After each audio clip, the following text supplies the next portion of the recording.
अब ध्यान देंगे, जो लास्ट क्लास में हमने टॉपिक किया था हाइड्राइड, उस पे हाइड्राइड का मतलब क्या है?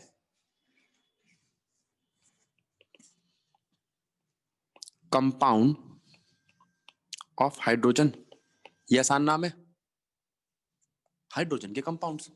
अब वो कैसे कैसे हो सकते हैं कोई भी कंपाउंड? अच्छा, आपके हाइड्राइड आयनिक हो सकते हैं, कोवेलेंट हो सकते हैं, ठीक है। आयनिक को सॉल्ट वाले होते हैं इसलिए इसको सलाइन कहते हैं। कोवेलेंट तीन तरीके के होते हैं, उनकी तीन कैटेगरी है। पहले हम आयनिक पे ध्यान देते हैं। आयनिक जो है आपके, वो जनरली ग्रुप 1 और ग्रुप 2 के हाइड्राइड्स हैं, ठीक, खत्म कहानी। और जो कोवेलेंट हाइड्राइड्स हैं वो तीन है।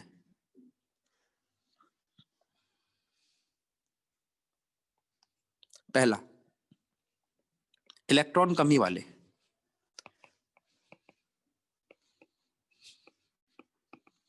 मतलब ग्रुप 13 के हाइड्राइड।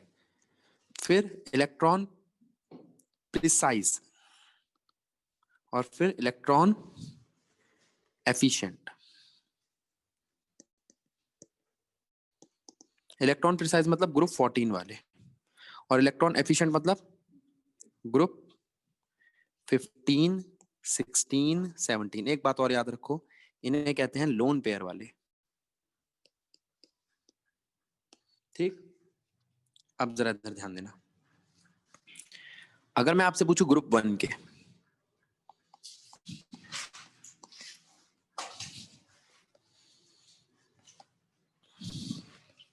तो ग्रुप 1 हाइड्राइड कौन से होंगे और कैसे होंगे और कितने बॉन्ड बनाएंगे? तो ग्रुप 1 के हाइड्राइड जो होंगे वो होंगे ये।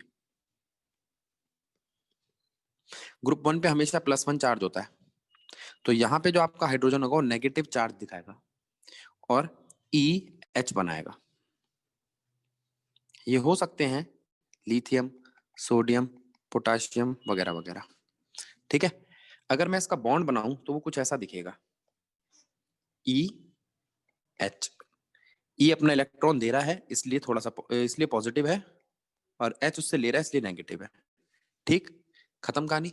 एग्जाम्पल लेना चाहो तो लिथियम का हाइड्राइड, सोडियम का हाइड्राइड, पोटाशियम का हाइड्राइड वगैरह वगैरह। दूसरा आता है ग्रुप 2।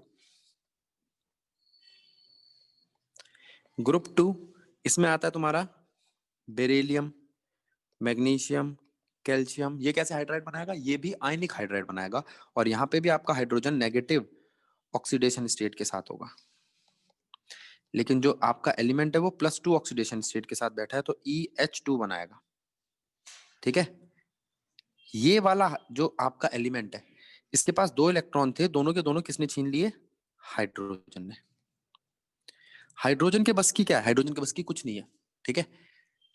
ये एक ऐसा एलिमेंट है जिसमें ताकत नहीं है, तो इसका मतलब फिर ग्रुप 1 और ग्रुप 2 से क्यों इलेक्ट्रॉन छीन रहा है? ये ग्रुप 1 और ग्रुप 2 साधु फैमिली के हैं, ठीक है। ये इलेक्ट्रॉन इनसे कुछ छीनता नहीं, ये तो दे देते। तो आप इस बात को ध्यान रखो, ये जो आपके है ना, ये ग्रुप 1, ये नोट में डाल लो। ग्रुप 1 और ग्रुप 2 के सारे मेंबर इलेक्ट्रॉन डोनेट करना चाहते हैं। अंबानी की फैमिली है, ठीक है।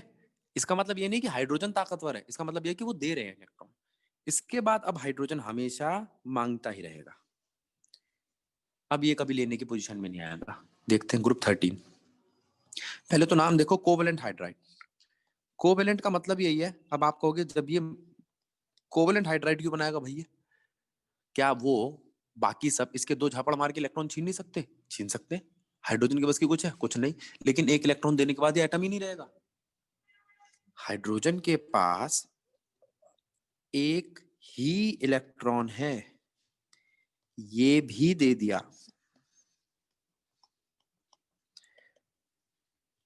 तो क्या करेगा? ये मर जाएगा। तो ये इलेक्ट्रॉन शेयर करता है, काफी हद तक कोशिश करता है कि थोड़ा बहुत तो इस पे टेंडेंसी रहे इलेक्ट्रॉन की, बस और कुछ नहीं, और इसके बस की कुछ नहीं है। ठीक है, इंपॉर्टेंट बात है, बस पेपर में मत लिखना। ग्रुप 13 देखो अब आप, 13वें ग्रुप में कौन कौन से एलिमेंट आते हैं?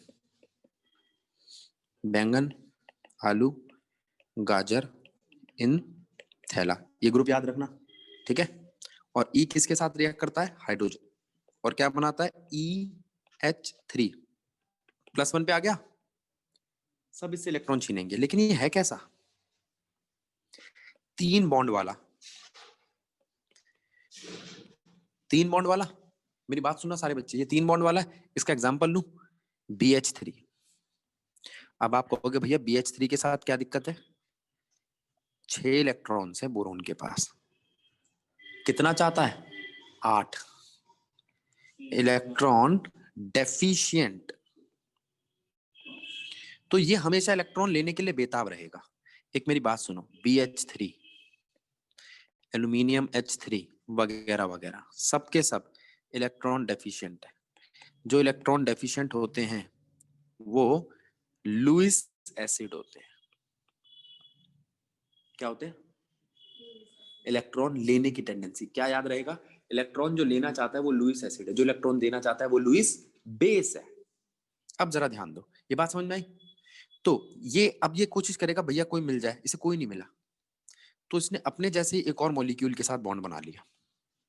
अब मुझे बताओ, क्या दोनों मॉलिक्यूल BH3 हैं? बना तो लेने दो बेटा। अब इसने कहा भैया मैं इस वाले H के साथ बॉन्ड बना रहा हूँ, और ये वाला बोरोन इसके साथ बना रहा है। इसके बाद इसको हम ना आगे आने वाले S ब्लॉक चैप्टर में पढ़ेंगे, इसका नाम है बनाना बॉन्ड। लेकिन अभी आप, हाँ बनाना केले जैसी शेप होती है, लेकिन अभी आप बस इतना समझो कि इसने बॉन्ड क्यों बनाया? क्योंकि इसके पास इलेक्ट्रॉन की कमी थी। ये क्या चाहता था? 4 बॉन्ड। क्या चाहता था? तो अपने के ही एक के साथ इलेक्ट्रॉन बांट लिए। याद रहेगा, इलेक्ट्रॉन की क्या है इसके पास? अब जरा इसको फिर से देखना, इसी पूरी शेप को। ठीक है, अगर मैं यहां एल्यूमिनियम लिख दूं तो बनना तो चाहिए, बनता नहीं है, तो ये होना चाहिए। अब क्यों नहीं होता बाद में बताऊंगा जब इसका चैप्टर आएगा। ठीक है, पी ब्लॉक का 13वां ग्रुप है इसी साल हमारे। तो ये क्यों ऐसा कर रहे हैं, और इनको हम कहे क्या, नाम क्या दे? अब जैसे हर्ष ने कहा भैया आपने बना तो दिया, यह तो अभी BH3। ठीक है, कोई बच्चा क्या भैया ये तो B2H6 है। हाँ B2H6 है, लेकिन B2H6 भी है तो BH3 का ही डबल। तो इनको हमने नाम देना चालू कर दिया। अकेला मॉलिक्यूल मोनोमर, दो वाला मॉलिक्यूल डाइमर। एक नई टर्म सामने आ गई, डाइमर, जहां 2 मॉलिक्यूल साथ साथ हो। मर का मतलब मॉलिक्यूल होता है, डाई का मतलब 2 होता है। चलो ये बात भी समझ ली। अब ये था ग्रुप 13, अब हम जा रहे हैं ग्रुप 14 पे। जरा समझना और मुझे बताओ कि ये बात ठीक है कि गलत है। ग्रुप 14, इसमें कौन एलिमेंट आते हैं? Carbon, silicon, germanium, tin, lead. याद करने के लिए क्या बताया था? कहे सीता जी सुनो प्रभु। ठीक है, अब आप कहोगे कि भैया इन जो जितने भी एलिमेंट आपने दे रखे हैं ना, इन सबको हम ई ले लेते हैं और रिएक्ट कराते हैं H2 के साथ, तो क्या बनेगा? EH4 बनेगा। शेप कैसी होगी? टेट्राहेड्रल। कैसी हाइब्रिडाइजेशन होगी? sp3, जैसे CH4 की ये है। एक टेट्राहेड्रल शेप है, हाइब्रिडाइजेशन कैसी है? sp3।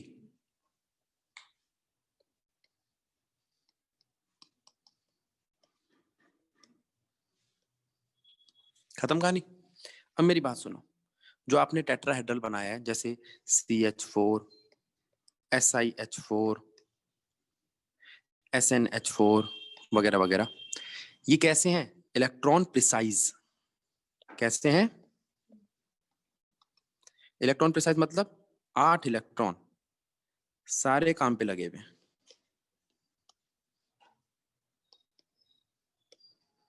मतलब सबके सब बॉन्ड पेयर हैं। अच्छा, नल्ले कौन होते हैं? Lone pair. काम पे कौन नहीं होते? Lone pair. अच्छा, तो लोन पेयर किसके पास है? ग्रुप 15। ग्रुप 15 में आता है आपका नेपाल, पाकिस्तान, ऑस्ट्रेलिया, सब बिहारी। ठीक है, तो अगर हम इसमें से किसी भी एलिमेंट को H2 के साथ रिएक्ट करा दे तो बनेगा EH3। तो आप कहोगे भैया इससे क्या फर्क पड़ा, 5 इलेक्ट्रॉन है, 2 तो यहीं पड़े रह जाएंगे। यही है लोन पेयर। लोन पेयर क्या करता है, ये जो बॉन्ड बना रहे हैं ना, बॉन्ड बनाना मतलब काम करना। अब मैं बताता हूँ आपको क्या है। यहाँ पर एक ई था, इसके पास 3 इलेक्ट्रॉन थे, ई की 5 बेटियां, बेटियां रखे, बेटे बेटे रख लेते हैं, ठीक है, क्योंकि बेटियां चुन कम करती हैं, बेटे ज्यादा करते हैं। और हाइड्रोजन के 3 बेटियां, ठीक है। अब ई ने क्या करा, इन सब की शादी करा दी, तीनों की, तीनों बेटों की शादी करा दी। अब तीनों बेटे स्टेबल हो गए, लेकिन 2 बेटे ऐसे हैं जिनकी अभी शादी नहीं हुई, तो ये क्या करेंगे, ठीक है, अनपेयर्ड इलेक्ट्रॉन्स हैं ये। क्या है, ये लोन पेयर है। अच्छा, एक खासियत है, इलेक्ट्रॉन में और इंसानों में एक फर्क होता है।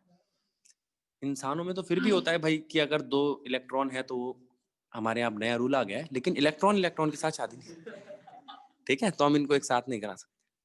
तो बेचारे दोनों अकेले हैं, तो क्या करेंगे, अब ये चुल करेंगे, मतलब जितने भी और बाहर इलेक्ट्रॉन घूम रहे हैं, हाँ समझ जवाब है, अभी शरीफ तो रहे नहीं, क्यों, इनको पता हमारी ब्याह तो हो नहीं रहा, तो अभी दूसरों को भी जीने नहीं देंगे। और इन बातों को मुझसे लिंक मत करना। अब ठीक है, तो यहां पर आपको ये समझना है EH3,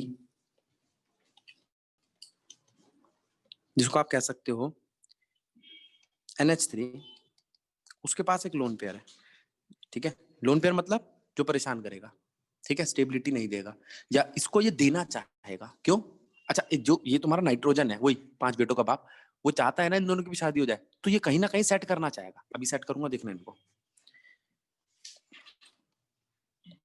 मुझे कोई सेट करना करे, मैं सारे इलेक्ट्रॉन सेट कर ही देता हूँ। अब अगर मैं आपसे पूछूं NH3 PH3, इस लोन पेयर की वजह से, लोन पेयर वाले हैं ये, और लोन पेयर वाले होते क्या हैं, इलेक्ट्रॉन एफिशिएंट। और इलेक्ट्रॉन एफिशिएंट का मतलब क्या है, लुईस बेस। तो लुईस बेस है, इसका क्या मतलब है भाई, ये किसी लुईस एसिड के साथ रिएक्ट करके सॉल्ट बना सकता है, देखते हैं। ये है NH3। NH3 ने कहा भाई मेरे पास एक लोन पेयर पड़ा है, BCl3, इसने कहा मुझे लोन पेयर चाहिए, क्या हुआ, हो गई शादी, ठीक है, सैचुरेशन की तरफ बढ़ गए, ठीक है। तो ये कौन है, लुईस बेस, ये कौन है, लुईस एसिड, और ये कौन है, गलत है क्या, बात समझ में आई, कोई दिक्कत कोई परेशानी, तो ये हमारा हुआ ये वाला कंसेप्ट खत्म। अब मेरी बात सुनो, अब इसी तरीके से ग्रुप 16 और ग्रुप 17 है, जिनकी शेप तो अलग है, बाकी कुछ अलग नहीं है। अब जैसे ग्रुप 16 की बात करूं, ओम शांति से टेपो, इसका कोई भी एलिमेंट अगर रिएक्ट करेगा हाइड्रोजन के साथ तो EH2 ही बनाएगा, ठीक है। अब जब ये EH2 बनाएगा तो इस EH2 की शेप कैसी होगी, इसमें एक नहीं 2 लोन पेयर है, बेंट शेप है, ठीक है, sp3 हाइब्रिडाइजेशन है, खत्म कहानी, ठीक है गलत। अब H2S का एग्जांपल ले सकते हो आप, काफी मशहूर हाइड्राइड है,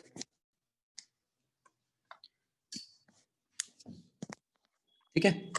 अब इसी तरीके के कुछ हाइड्राइड आते हैं 17th ग्रुप के, उनको भी देख लेते हैं। पहले H2O बना ले, देखो ये H2O है, ठीक है, ऐसा ही हो सकता है H2S।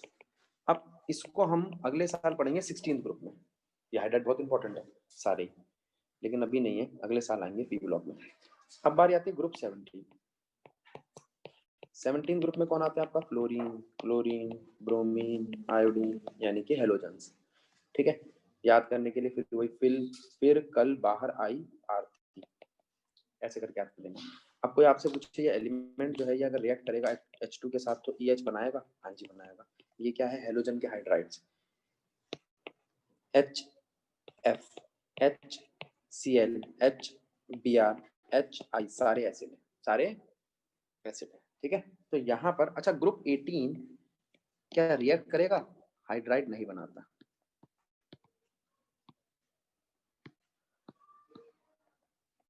बस, ठीक है। अब बारी आती है डी ब्लॉक एलिमेंट्स की। जरा ध्यान देना, पहले मैं इसको एनसीईआरटी से पढ़ाऊंगा, फिर बात करेंगे। डी ब्लॉक में काफी सारी चीजें। डी ब्लॉक एलिमेंट्स के हाइड्राइड्स, जरा ध्यान देना। डी ब्लॉक एलिमेंट में आता है थर्ड ग्रुप से लेके 12th ग्रुप तक। ठीक है, और इसमें जितने भी आपके एलिमेंट है ना वो सब हाइड्राइड बनाते हैं, लेकिन कैसे? नाम सुनो, नॉन स्टोशियोमेट्रिक हाइड्राइड। तो इससे पहले जो हाइड्राइड पड़े थे वो कैसे थे? आ जाओ, ये वाले हाइड्राइड कैसे थे? आयनिक या कोवेलेंट, ये सब के सब थे स्टोशियोमेट्रिक हाइड्राइड। स्टोशियोमेट्रिक हाइड्राइड क्या है और नॉन स्टोशियोमेट्रिक हाइड्राइड क्या है वो बताते हैं। ये हाइड्राइड की पहली ब्रांच जो थी ना ये थी।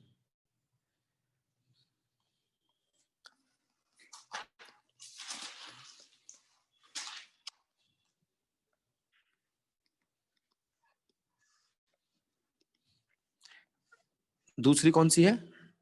Non stoichiometric hydride. इसको अब मैं लेके चल रहा हूं डी ब्लॉक के। आ जाओ, नॉन स्टोशियोमेट्रिक हाइड्राइड्स मतलब डी ब्लॉक के हाइड्राइड। ये नॉन स्टोशियोमेट्रिक हाइड्राइड क्या होते हैं? जिनकी रेशियो 1:2, 1:3 ऐसी ना हो, पॉइंट्स में। ठीक है, जैसे YB 1 H 2.55। अब ये कैसा हाइड्राइड है? Non stoichiometric hydride. चलो अब एक बार एनसीईआरटी की तरफ चलते। एक चीज पे, हाँ एक चीज पे और ध्यान देना बेटा। इनमें 3 ग्रुप ऐसे हैं जो हाइड्राइड नहीं बनाते, उनसे कहते हैं हम हाइड्राइड गैप। ग्रुप 7, 8, 9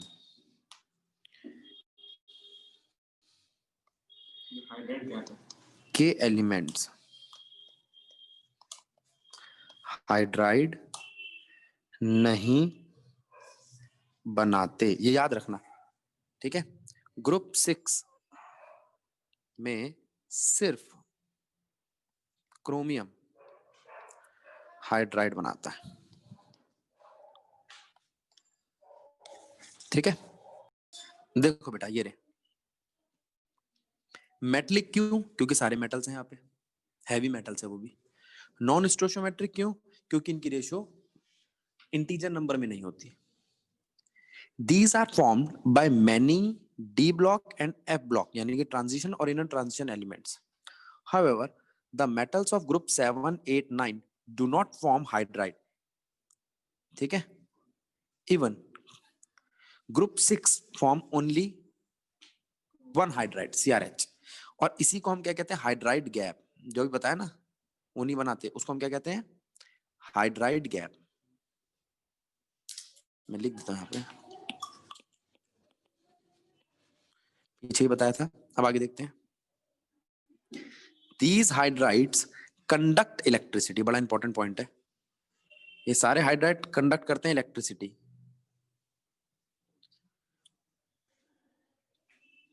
दो not as efficiently as their parent metal do. जैसे मान लो इनका पेरेंट मेटल जो है वो आयरन है। आयरन तो पूरी इलेक्ट्रिसिटी कंडक्ट करता है, लेकिन इनका हाइड्राइड जो होगा वो थोड़ी कमजोर करता है। इसका मतलब वो कंडक्ट तो करेंगे इलेक्ट्रिसिटी लेकिन कम, और इनके पास रेशियो भी कैसी है? फिक्स नहीं है। ठीक है, तो इनके बीच में गैप्स आएंगे। अब वो गैप्स जो होंगे ना वो बाहर से इलेक्ट्रिसिटी देने पे कंडक्ट करेंगे, नहीं तो नहीं करेंगे। ऐसी चीजें कौन सी होती है भाई? ऐसी चीजें वो होती है जो स्टोर करके रख सके कुछ सामान। अब तुम कहोगे भैया ये क्या बकवास है, क्या स्टोर करके रखे? अब इसको थोड़ा समझना पड़ेगा, जरा इधर आओ। मैंने एक अरेंजमेंट बनाया, ये है वो अरेंजमेंट। ये क्या है? बिना इलेक्ट्रिसिटी के पड़ा हुआ आयंस। ठीक है, ये बिना इलेक्ट्रिसिटी के पड़े हुए आयंस है। अब जैसे इलेक्ट्रिसिटी पास कराई,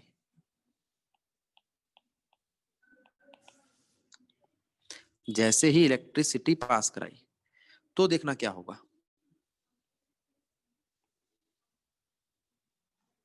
कोई फर्क आया? सब एक लाइन में लग गए? ये क्या है? ये स्टोरिंग मीडिया है। मीडिया का मतलब आप जानते हो, माध्यम। स्टोरिंग का मतलब जिस माध्यम को स्टोर किया जाए, पेन ड्राइव। ठीक है।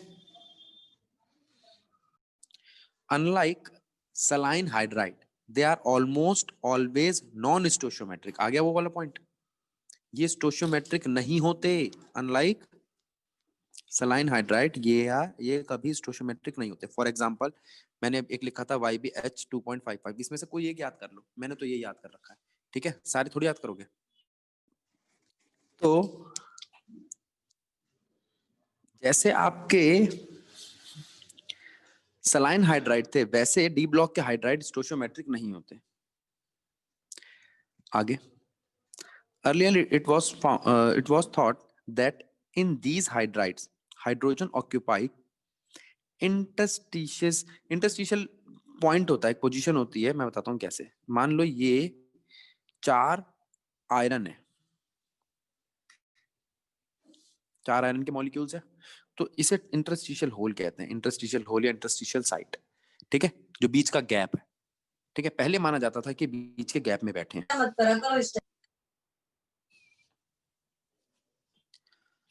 In the metal lattice, producing the distortion without any change in its type। उसके टाइप को चेंज करे बगैर उसका डिस्टॉर्शन कर दे, मतलब उसकी शेप खराब करते हैं। Consequently, they were termed as interstitial hydride, इसलिए इनको पहले इंटरस्टिशियल हाइड्राइड कहा जाता था, लेकिन ये इंटरस्टिशियल हाइड्राइड नहीं है। However, recently studies have shown that the except for hydrides of nickel, palladium, Ce or actinium, other hydrides of these class have lattice different from the parent atom. मतलब ये lattice को बदल देते हैं। मैं बताता हूँ क्या होता है। लैटिस का मतलब होता है शेप। ठीक है, तुम्हें समझाने के लिए बता रहा हूँ, अभी अगले साल आएगा सॉलिड चैप्टर में। HCP hexagonal close packing, simple close packing. ठीक है, या तुम्हारी हो गई CCP क्यूबिकल क्लोज पैकिंग। इन सब की क्लोज पैकिंग में अगर मैं बीच में किसी चीज को डाल दूं तो पैकिंग तो बदलेगी नहीं, पैकिंग तो बदलेगी नहीं। इंटरस्टिशियल वॉइड में डाल दो तो, लेकिन कंपाउंड बन जाएगा। पहले ये माना जाता था कि ये ऐसे होने चाहिए, लेकिन बाद में पता चला इन 4 एलिमेंट को छोड़ के बाकियों के जो हाइड्राइड्स है ना, उनकी शेप बदलती है। मान लो पहले था HCP, अब हो गया CCP, तो शेप बदल गई ना। हाइड्राइड ने अपनी पोजीशन ली, उसकी जगह को हटा कर बैठा। इतना ज्यादा इसमें समझने की जरूरत नहीं है। अब आगे चलते हैं लास्ट में। Some of the metals can accommodate a very large volume of the hydrogen and therefore can be used as its storage media. This property has high potential for hydrogen storage and as a source of energy।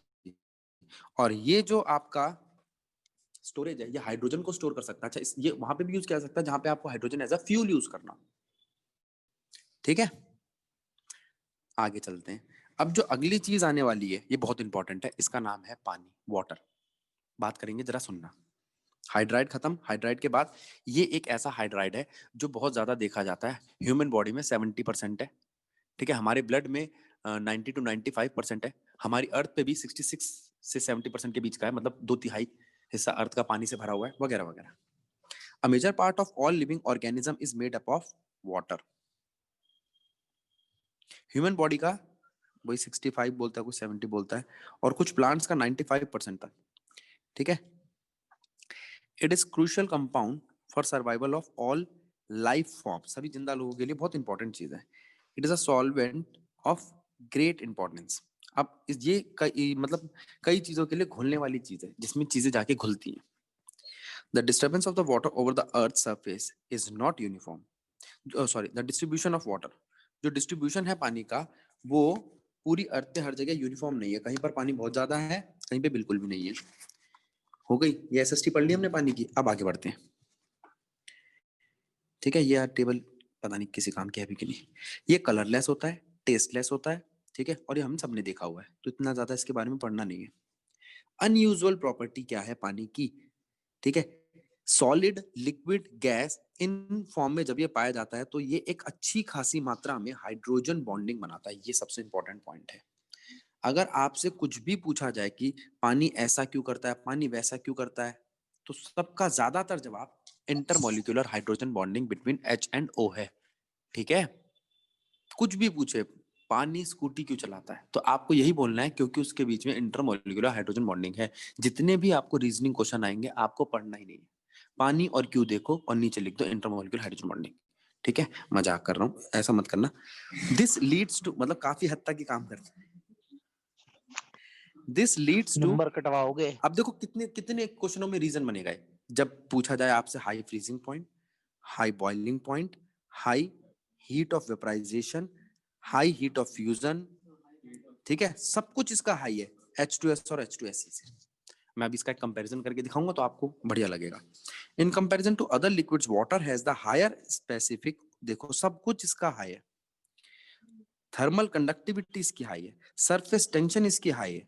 ठीक है, dipole moment, dielectric constant, सब कुछ high है इसका. Reason क्या है? Intermolecular hydrogen bonding. आ जाओ. अब कोई आपसे पूछे H2O के बारे में, हाइड्राइड ऑफ ऑक्सीजन, तो आप क्या कहोगे? सबसे इंपॉर्टेंट प्रॉपर्टी क्या है इसकी? Inter molecular hydrogen bonding. ठीक है, जो रिस्पॉन्सिबल है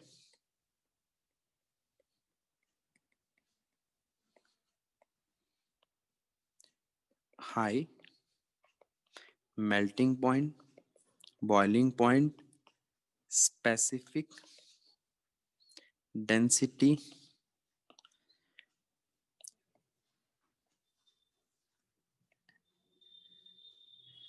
enthalpy of vaporization, etcetera etcetera. ठीक है, वहां बहुत सारी बातें लिखी थी, सब लिख देना. सबका हाई करता है. सॉल्युबिलिटी, ये यूनिवर्सल सॉल्वेंट है, ज्यादातर चीजों को घोलता है. तो आपको इसकी सबसे इंपॉर्टेंट प्रॉपर्टी क्या याद रखनी है? Intermolecular hydrogen bonding. अब आप कहोगे इंटरमोलिक्यूलर हाइड्रोजन बॉन्डिंग है क्या? हाइड्रोजन बॉन्डिंग का मतलब है हाइड्रोजन का FO और N के साथ बॉन्ड बनाना. और इंटरमोलिक्यूलर हाइड्रोजन बॉन्डिंग का मतलब क्या है?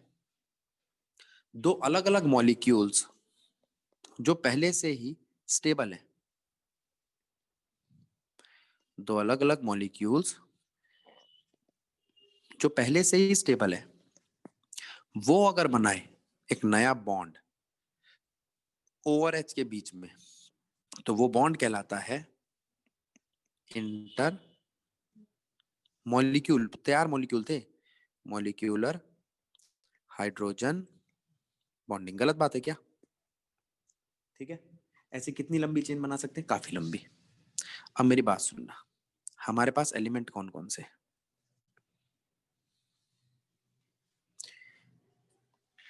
H2O, H2S, H2SE, H2TE, H2PO.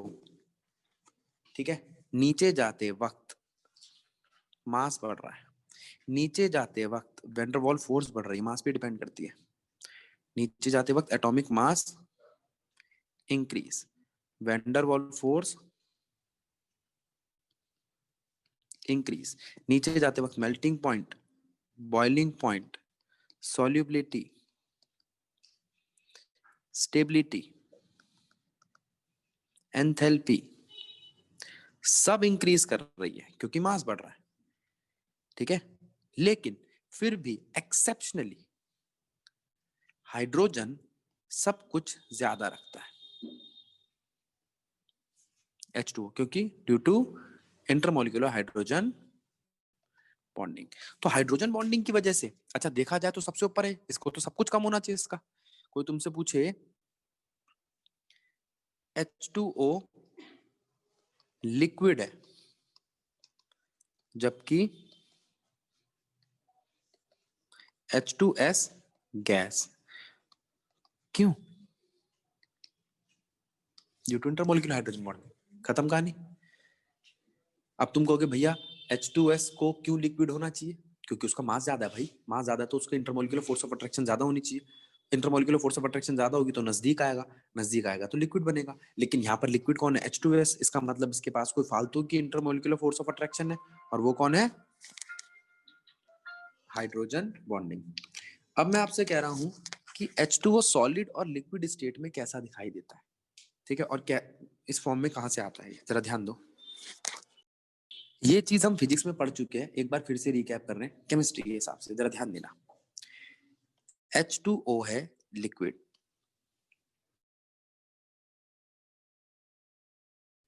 मैं जानता हूं मॉलिक्यूल्स को, मैं जानता हूं अगर आप मॉलिक्यूल्स को पास लाओगे ना तो उनके बीच का डिस्टेंस कम होना चाहिए, है ना।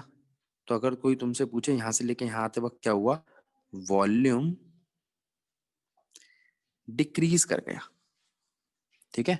H2O सॉलिड से जब लिक्विड बना तो उसका वॉल्यूम डिक्रीज कर गया, उसकी डेंसिटी इंक्रीज कर गई। ऐसा होना चाहिए था जनरली,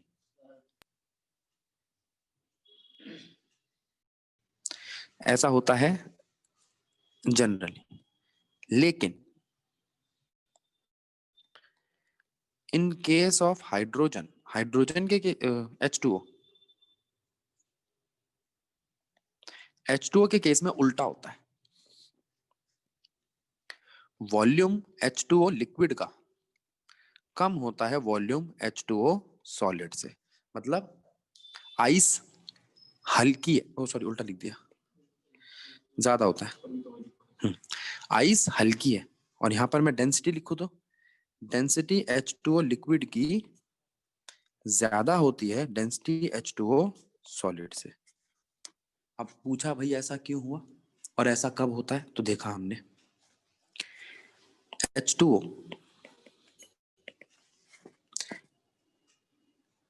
टेम्परेचर डिक्रीज करने पर, टेम्परेचर डिक्रीज करने पर, टेम्परेचर डिक्रीज करने पर इंटरमोलिक्यूलर हाइड्रोजन बॉन्डिंग इंक्रीज करती है। H2 में क्या बात है, टेम्परेचर डिक्रीज करने पर इंटरमोलिक्यूलर हाइड्रोजन बॉन्डिंग इंक्रीज करती, बढ़ जाती है। तो क्या होगा, अब जरा देखते हैं। ये H2O लिक्विड है,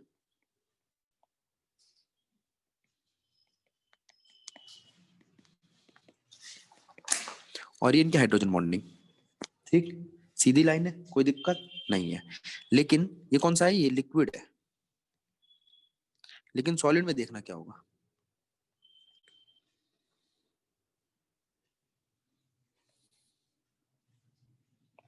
H2O सॉलिड यानी कि आइस, आइस में एक दूसरे के नजदीक आ जाएंगे।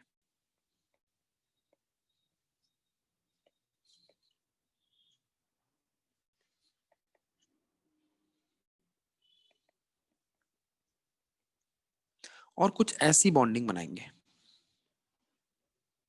और इनके बीच में एयर ट्रैप कर जाएगी, फंस गई यार, एयर ट्रैप कर गई। तो इससे होगा क्या, एयर क्या है, एयर हल्की है, एयर क्या है, हल्की है, लाइटर देन H2O। तो आइस असलियत में H2O प्लस एयर है, और H2O plus air is lighter than H2O only.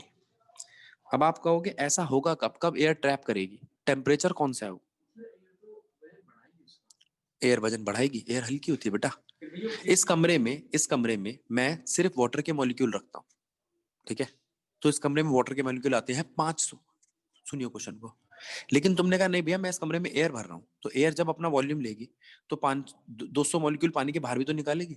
तू सोच रहा है कि भैया एयर तो आ गई, वाटर भी आ गया, सब घुसेड़ दो उसमें। ऐसा थोड़ी होता है, किसी को रिप्लेस भी तो करेगा। चाचा आर्किमिडीज की बात को हटा दोगे क्या?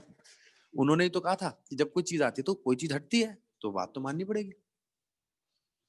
चलो ठीक है। अभी हमने आपसे कहा कि आइस और H2O, पानी और बर्फ में, दोनों में से कौन हल्का है? बर्फ हल्की है, आइस हल्की है। क्यों?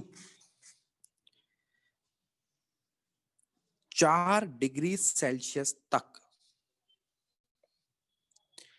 टेम्परेचर डिक्रीज करने पर वॉल्यूम डिक्रीज होता है। कब तक? 4 डिग्री सेल्सियस तक, ठीक है। लेकिन 4 डिग्री सेल्सियस के बाद क्या होगा? Below 4 degree Celsius temperature decrease करने पर वॉल्यूम इंक्रीज होगा due to increase in intermolecular hydrogen bonding. और ये अच्छा है एक्वेटिक एनिमल्स के लिए। देखते हैं कैसे, जरा ध्यान देना। हम बनाने जा रहे हैं एक लेक, यहाँ पर पानी भरा है। चलो पानी को नीला कर देते हैं, अच्छा लगता है भाई। ये लो, ये है आपका पानी, ठीक है। आपने कहा कि भैया बाहर से यानी कि ऊपर से, ऊपर ठंड पड़ रही है जोर की, तो वो जो ठंड पड़ेगी तो उस ठंड का असर तो टॉप मोस्ट लेयर पे आएगा, ठीक है भाई। ये रही, ये पड़ रही ठंड इंग्लिश में। तो अब जब ये ठंडक आ रही है तो वो पानी जमना चालू होगा। पहले पानी का टेम्परेचर कितना था? 25 डिग्री सेल्सियस। रुको, हाँ 25 डिग्री सेल्सियस। तुमने कहा भैया 25 डिग्री सेल्सियस है, बाहर तो 20 डिग्री है, कर दो भाई ठंडा। ठंडा हुआ, ये 24 हो गया।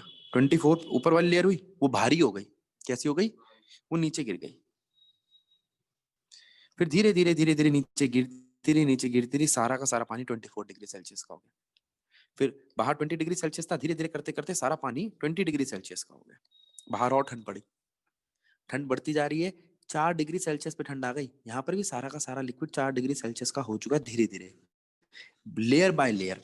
पहले ऊपर वाली लेयर होती है, नीचे गिरती है, फिर एक और लेयर होती है, फिर वो नीचे गिरती है, लेयर बाय लेयर पूरा प्रोसेस हुआ है। अब क्या हुआ?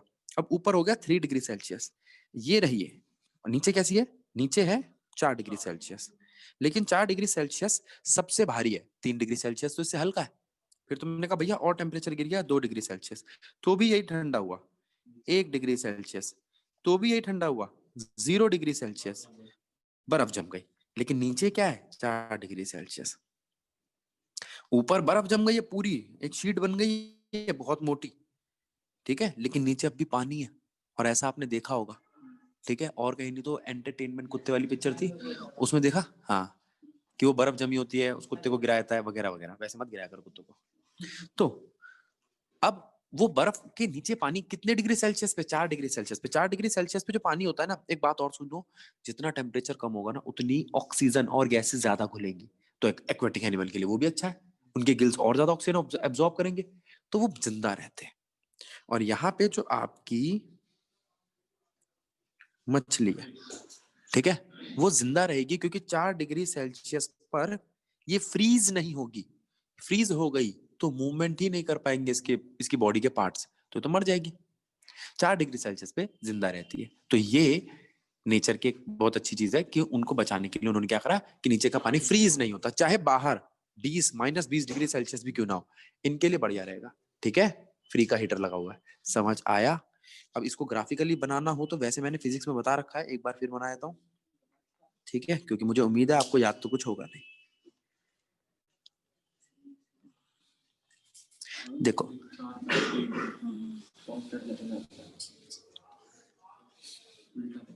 ग्राफ देखो, ये है आपका ग्राफ जिसमें हम वॉल्यूम और टेम्परेचर का ग्राफ बना रहे हैं। ऐसा लग रहा था कि भाई ये ग्राफ सीधा जाएगा और जाके यहां मिलेगा, लेकिन नहीं मिला। 4 डिग्री सेल्सियस के बाद जाके घूम गया। किस टेम्परेचर पे घूमा? 4 डिग्री सेल्सियस। याद रहेगा? 4 डिग्री सेल्सियस पे इसका वॉल्यूम सबसे कम था। याद रहेगा? अब डेंसिटी का ग्राफ देखो, फिर वही 4 डिग्री सेल्सियस पे इसकी डेंसिटी सबसे ज्यादा थी।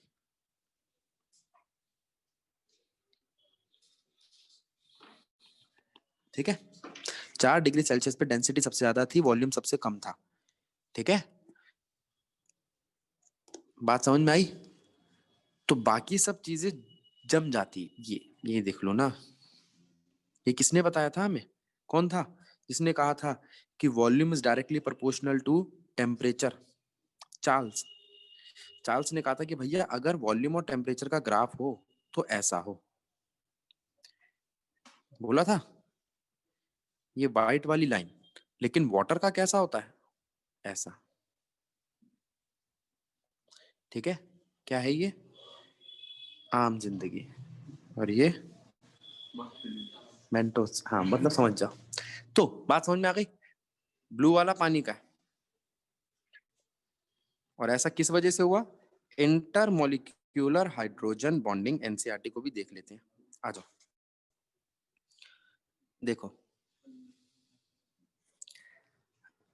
The high heat of vaporization and heat capacity are responsible for moderation of the climate and the body temperature of living bodies. ठीक है, it is an excellent solvent for the, ये बता रहे हैं उसके बारे में। Structure of H2O band shape. कैसी शेप? Band shape. ठीक है, इनके ये पैरामीटर्स याद कर लेना, मुझे तो याद नहीं है, तुम जरूर कर लेना बेटा। नाम मैं बता देता हूं, बैंड। हाइब्रिडाइजेशन मैं बता देता हूं, sp3। 2 लोन पेयर भी हैं इसके पास। ठीक है, इसको डिस्ट्रॉटेड बैंड की जगह आप बोल सकते हो डिस्ट्रॉटेड टेट्राहेड्रल। यहां लिख रहा हूं,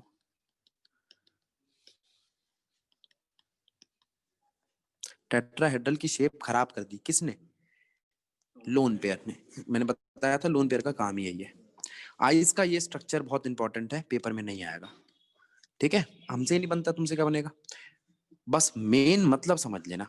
अब जरा ध्यान दो, the crystalline form of the water is ice. At atmospheric pressure ice crystallizes in hexagonal form, but at low temperature it condenses to cubical form।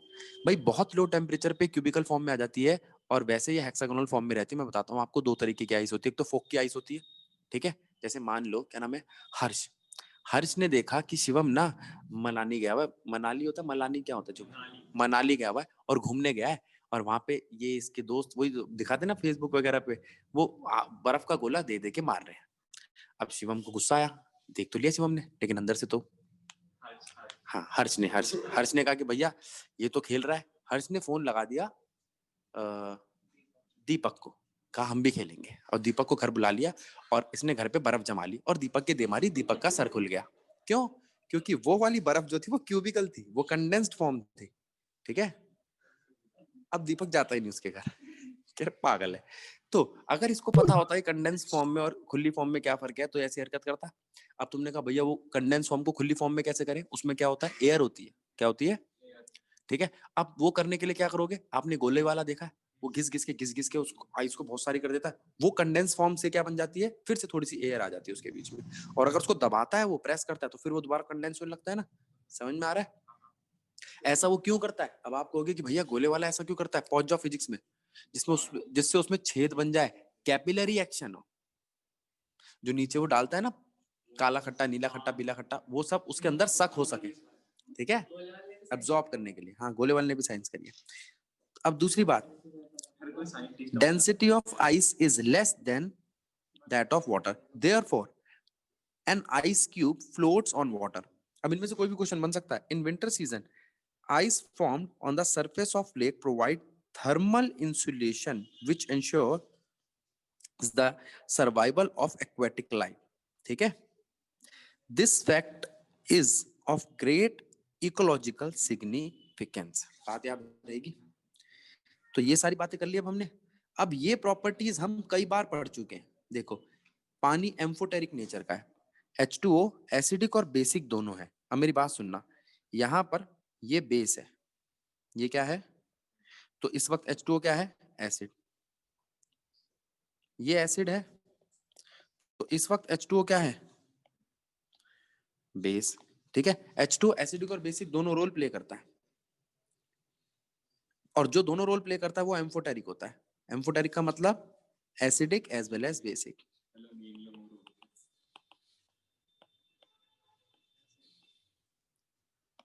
आगे चलते हैं। अब बारी आती है, अब ये देखो दिखा रखा है यहाँ पर, पानी पानी खुद ही को ही, इसे क्या कहते हैं? Self ionization. पानी पानी को आयनाइज करके हाइड्रोनियम आयन और OH आयन बना रहा है। कॉन्जुगेट एसिड और कॉन्जुगेट बेस, ये हमने पढ़ा था इक्विलिब्रियम में। रेडॉक्स रिएक्शन यानी कि ये रिडक्शन और ऑक्सीडेशन भी करता है। ठीक है, अब देखो यहाँ पर इसने अपना क्या किया है? O छोड़ा है ना, तो अपना तो कर लिया इसने रिडक्शन, तो साथ वाले को क्या कर दिया? ऑक्सीडाइज। अपना कर लिया रिडक्शन, जो खुद का रिडक्शन करता है वो साथ वाले को ऑक्सीडाइज करता है, और वो क्या कहलाता है? Oxidizing agent. ऑक्सीडाइजिंग। ठीक है, चलो आगे चलते हैं। हाइड्रोलिसिस मतलब, हाइड्रो का मतलब होता है पानी, और लिसिस का मतलब पानी का टूटना। ये रिएक्शंस देख लेना बस। अब नेक्स्ट क्लास में हम देखेंगे सॉफ्ट वाटर और हार्ड वाटर। ठीक है।